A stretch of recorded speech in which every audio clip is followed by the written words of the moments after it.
सभागृहामध्ये माननीय सदस्य बांगर साहेबांनी उमेदच्या संदर्भातली महत्त्वाची लक्षवेधी सभागृहामध्ये या ठिकाणी मांडलेली आहे। मी आपल्या माध्यमातून सन्माननीय सदस्यांना या ठिकाणी सांगू इच्छितो की उमेदच्या माध्यमातून महिलांच्या सक्षमीकरणाचं काम सरकारच्या माध्यमातून केलं जातं आणि त्या अनुषंगानं उमेदचे जे कर्मचारी आहेत यांचे अनेक प्रश्न गेल्या अनेक वर्षापासून चर्चेमध्ये आहेत। त्यातील ज्या मागण्या त्यांच्या वाजवी आहेत, ज्या आपण करणं शक्य आहे, त्या सगळ्या मागण्यांच्या संदर्भात आपण सकारात्मक निर्देश दिलेले आहेत। आणि कालच त्या अनुषंगिक आपण बघितलं असेल की एक खूप मोठा मोर्चा या ठिकाणी आलेला होता उमेदच्या किती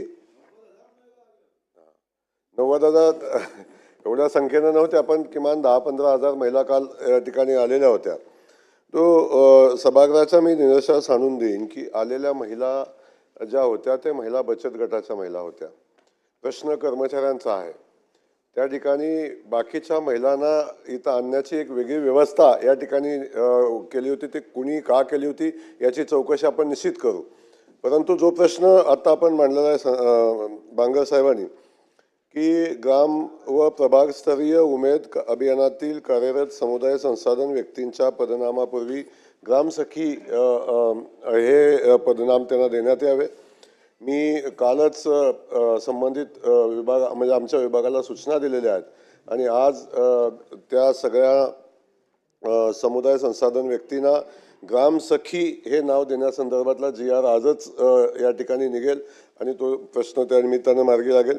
दुसरा प्रश्न होता की या सगळ्यांचा होतं की आम्हाला गणवेश मिळाला, गणवेशाचा रंग शासनाने ठरवून दिला पाहिजे, गणवेश ठरवून दिला पाहिजे। त्याही संदर्भात आपण कालच निर्णय घेतलेला आहे आणि आपण त्याच कर्मचाऱ्यांना सांगितलं की आपण कुठल्या पद्धतीचा गणवेश आपल्याला पाहिजे तो आपण शासनाला कळवा, आपण शासनाच्या माध्यमातून त्याला मान्यता देऊ। हा कालच निर्णय आपण या ठिकाणी घेतलेला आहे।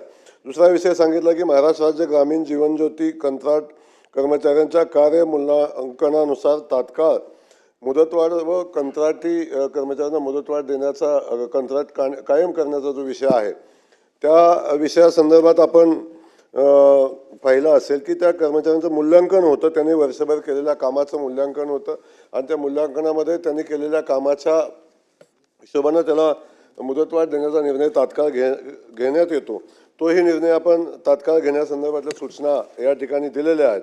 आणि त्या अनुषंगानं दुसरा एक विषय होता की या सगळ्या कर्मचाऱ्यांना ग्रामसखी असेल किंवा उमेदचे जे समुदाय संसाधन कर्मचारी आहेत, कंत्राटी आहेत, यांना ओळखपत्र देण्यासंदर्भातला निर्णय होता, तोही आपण कालच मी सूचना दिलेल्या आहेत आणि संबंधित जिल्हा परिषदेचे CEO आहेत त्यांना प्रत्येक जो समुदाय संसाधन कर्मचारी आहे त्याला ओळखपत्र देण्यासंदर्भातल्या सूचना दिलेल्या आहेत। HR मॅन्युअलचा विषय येतो। HR मॅन्युअलमधल्या केंद्र सरकारनं जे HR मॅन्युअल केलेलं आहे त्यातल्या कोणत्या तरतुदी आपण लावू शकतो या संदर्भात आपण समिती नेमलेली आहे आणि त्याचा अभ्यास करून आपण त्यातल्या ज्या शक्य आहेत, सगळ्या तर काय शक्य नाहीत, परंतु ज्या शक्य आहेत त्या गोष्टी लागू करण्यासंदर्भातला निर्णय भारत सरकार नक्की घेईल हे या निमित्तानं मी आपल्याला या लक्षवेधीच्या माध्यमातून सांगू इच्छितो।